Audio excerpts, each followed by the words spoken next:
To the families who are here with you, each of you also serves and sacrifices for your country.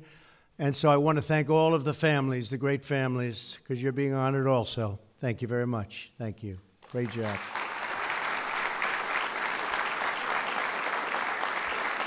Right? We're also so pleased, and I will tell you, to be gathered here today to recognize 12 really extraordinary law enforcement officers and first responders, and to award them the Medal of Valor, and that's a big deal.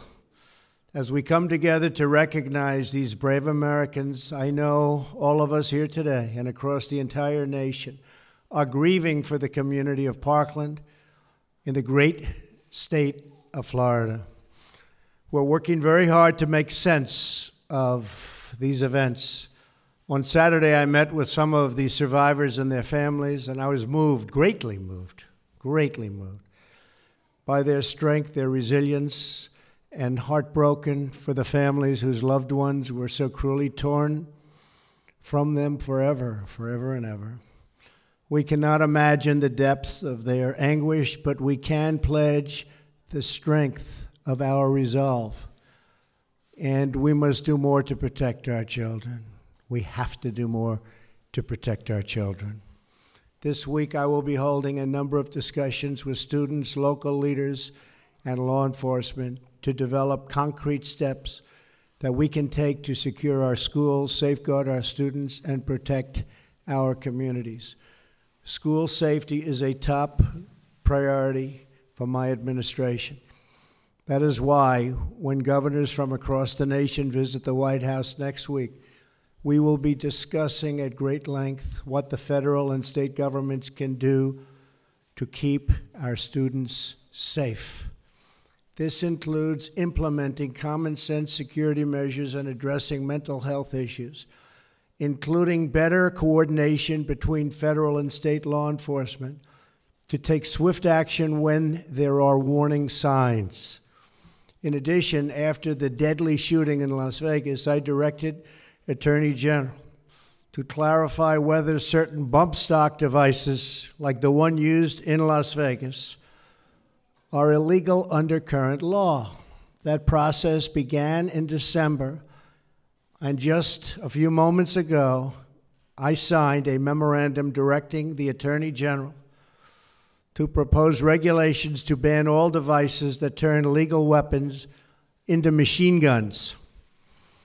I expect that these critical regulations will be finalized, Jeff, very soon. The key in all of these efforts, as I said in my remarks the day after the shooting, is that we cannot merely take actions that make us feel like we are making a difference. We must actually make a difference. We must move past cliches and tired debates and focus on evidence-based solutions and security measures that actually work and that make it easier for men and women of law enforcement to protect our children and to protect our safety. In the aftermath of this evil massacre, our spirits have been lifted by the accounts of bravery at the Marjorie Stoneman Douglas High School. Coaches, teachers, students, law enforcement officers, and others who have shown us that the forces of love and courage are always stronger than the forces of evil and hate. It's this truth that brings us together today. The 12 patriots we honor come from many places and serve in many different roles, but they all share one thing in common. When faced with danger, they each put the lives of others before their own. It's a very brave people that I'm standing with today. Here with us are Lieutenant William Buchanan and emergency medical technician Sean Oceanbine. Where are you two guys? Yeah, that's what I thought. Good-looking guys, that's good. They were both off duty near Elizabethton in the great state of Tennessee, and it is a great state, when they saw a smoldering car with a passenger trapped inside. They braved smoke, fire, and the danger of explosion to rescue the man, and they saved his life. People thought it would be impossible to save his life. William, Sean, thank you both very much. Great job, great bravery.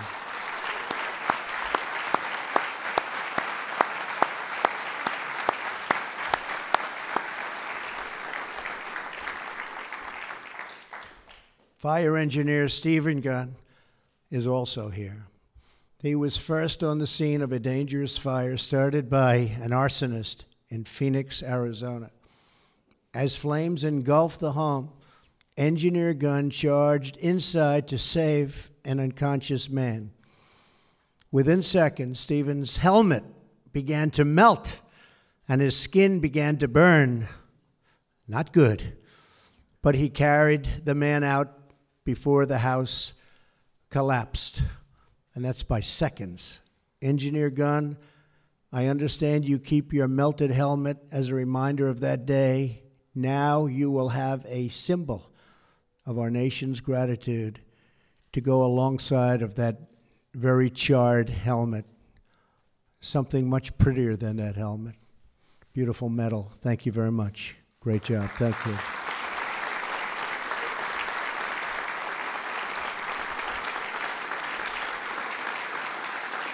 Thank you. On a February evening in California, Harbor Patrol Officer David Poyer Jr.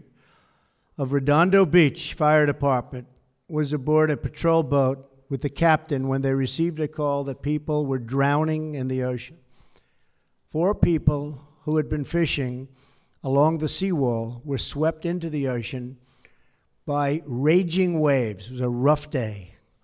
Officer Poyer jumped into the dark, icy water and helped get the 3 survivors on top of a rock while the captain went back for more help. And that on top of the rock was a rough stay for all of them. Each time waves crashed over the rock, they were all tossed back into the water, but again and again, Officer Poyer rescued them until more help arrived and saved the lives of those 3 people. Officer Poyer, a job well done. Thank you. Thank you. Thank you.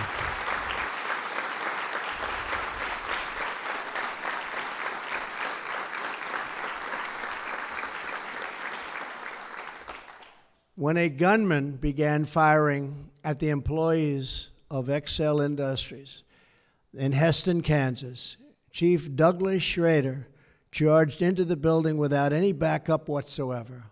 He closed in on the shooter, dodging bullets and firing back until he stopped the killer cold. Chief Schrader, you saved a lot of lives. Thank God you were there. Thank you, Chief. Thank you.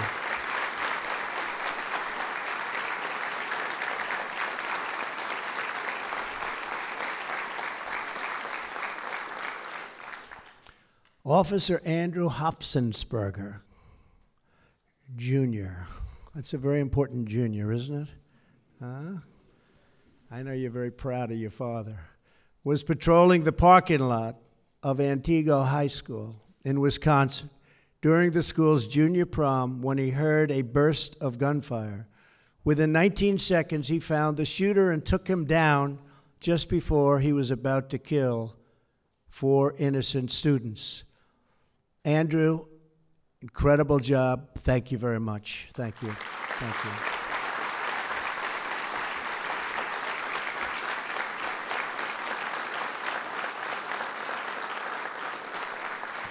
Finally, when terrorists attacked defenseless employees of the San Bernardino Department of Public Health, 6 of the heroes with us today chased them down and put an end to their sinister rampage, which was going to get a lot worse.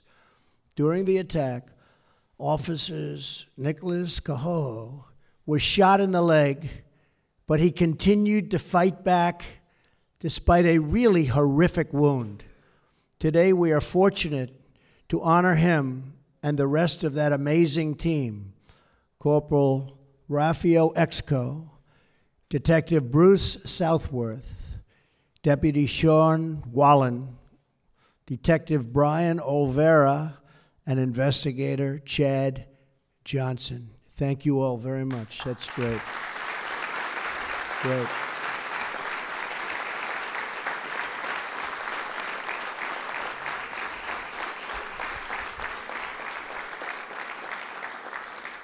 It's a fantastic stories, and we thank you. To each of the 12 heroes who are about to receive the Medal of Valor, you have earned an eternal place in the gratitude in our history and in our hearts. Through your service and sacrifice, we're reminded that America's greatest treasure is her people.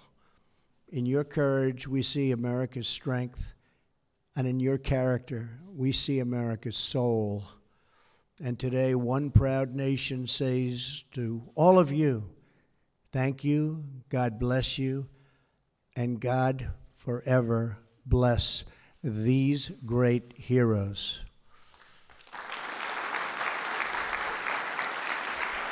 Fantastic. Thank you, fellas. That's great.